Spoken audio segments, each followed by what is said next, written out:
శ్రీ గురుభ్యో నమః, శ్రీమాత్రే నమః. Welcome to VMK astro numerology channel. కన్యా రాశి వారి గురించిన డీటెయిల్డ్ ఇన్ఫర్మేషన్, వారి స్వభావం, ఏ ఏ సంవత్సరాల్లో కలిసి వస్తుంది, ఏ వృత్తుల్లో రాణించగలుగుతారు, 2026 నుంచి 2030 వరకు ఎలాంటి ఫలితాలు ఈ గ్రహరీత్యా జరగబోతున్నాయి, అదేవిధంగా చివరిన ఎక్సలెంట్ పవర్ఫుల్ రెమెడీస్, ఇవన్నీ కూడా చక్కగా డిస్కస్ చేసుకుందామండి. చివరి దాకా చూడగలరు. నచ్చితే లైక్ చేయండి, 10 మంది బంధుమిత్రులకు షేర్ చేయగలరు. కన్యా రాశి అంటే ప్రాక్టికల్గా లాజిక్తో ఆలోచించే రాశి అండి. కన్యా రాశి అనేది ద్విస్వభావ రాశి. ఇది పూర్తిగా స్థిరంగా కూడా కాదు, పూర్తిగా చలనంగా కూడా కాదండి. రెండు లక్షణాలు కలిసిన మిక్స్డ్ నేచర్ కలిగిన రాశి ఈ యొక్క కన్యా రాశి. కన్యా రాశి వాళ్ళు వారి యొక్క మనస్సు ఒకేసారి 2-3 విషయాల గురించి ఆలోచిస్తూ ఉంటుంది.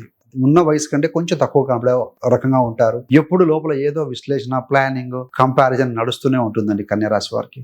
ఇలాంటి ఎక్కువ ఆలోచన చాలాసార్లు వీరిని ఒత్తిడికి, టెన్షన్ కూడా కొన్నిసార్లు తీసుకొస్తుంది. ఇలా చేస్తే బాగుంటుందా, లేక అలా చేస్తే బాగుంటుందా అన్న సందేహం ఎక్కువగా ఉంటుంది. శాంత స్వభావమే కానీ ఓపికకు లిమిట్ ఉంటుందండి. ఈ యొక్క కన్యా రాశి వాళ్ళు సాధారణంగా బ్యాలెన్స్గా ఆలోచించేవారు అని చెప్పవచ్చు.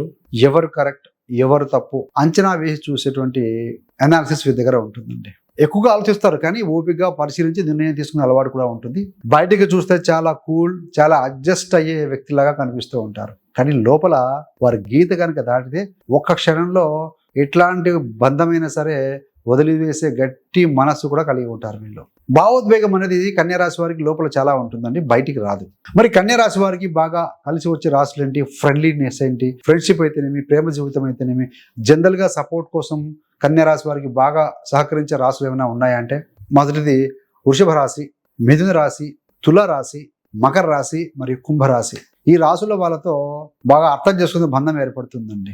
మానసికంగా సపోర్టు, లాంగ్ టర్మ్ రిలేషన్షిప్, ఇవన్నీ కలిసి ప్లాన్ చేసి ఎదగాలనే ఎనర్జీ కూడా వస్తుంది. ఇలాంటి రాశుల వాళ్ళను జీవితంలో నిలబెట్టుకోవడం కన్యా రాశి వారికి ఎంతో ఉపయోగకరం. కానీ ఈ యొక్క కుంభరాశి, కన్యా రాశి షష్టాష్టకంలో ఉంటుంది కాబట్టి మ్యారేజ్ విషయంలో మాత్రం అనుకూలంగా ఉన్నా, ఫ్రెండ్లీగా ఉన్నా మిస్అండర్స్టాండింగ్, మిస్కమ్యూనికేషన్ కొన్నిసార్లు ఉంటుంది. ఒక మ్యారేజ్ విషయంలో మాత్రం మిగతా జన్మలగ్నం నుంచి కూడా చూసుకోవాలి. మరి గోచార గ్రహ ఫలితాలు 2030 వరకు ఏ విధంగా ఉండబోతున్నాయి చూద్దామండి. శని గోచారం జూన్ 2027 వరకు శని 7వ స్థానంలో ఉన్నారు. అంటే అష్టమ శని, అర్ధాష్టమ శని అవన్నీ ఏమి లేవండి మీకు.